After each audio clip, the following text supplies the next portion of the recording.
La classe des céphalopodes est divisée en plusieurs catégories. C'est sûr que selon les classifications, là, ça peut changer. Mais il y a toujours une catégorie qui est à part, qui est les Nautilus. Les Nautilus, là, ils existaient déjà dans les premiers céphalopodes et ils ont presque pas évolué jusqu'à aujourd'hui. Imaginez, l'espèce qu'on voit là, c'est presque le fossile vivant encore aujourd'hui.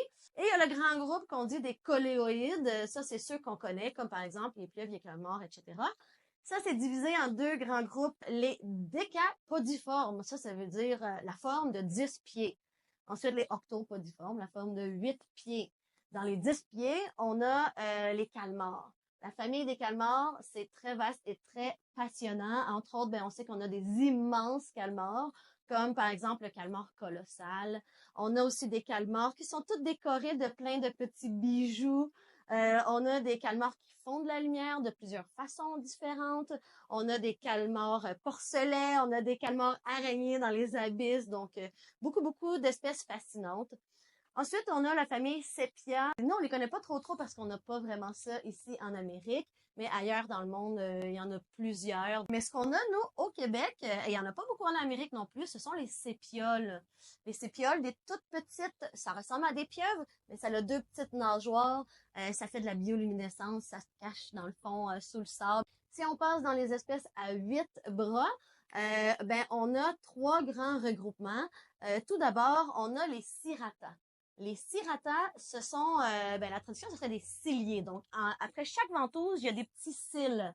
Et ça, c'est les espèces surtout pélagiques, donc qui vont habiter dans l'océan, dans la colonne d'eau, et puis souvent en profondeur. Donc, qu'est-ce qu'elles ont de spécial entre les bras? Elles vont avoir une ombrelle, donc la peau qui va comme rassembler l'espace entre les bras, puis elle va pouvoir avec ça flotter et rester en place. Donc, ça fait des espèces qui sont très jolies. Dans cette classe-là, par exemple, on a la pieuvre d'Ombo ou encore la pieuvre à couverture. Ensuite, on a les incirata, qui sont les espèces qui, elles, n'ont pas ces cils-là, qui généralement vont marcher au sol. On les appelle benthiques.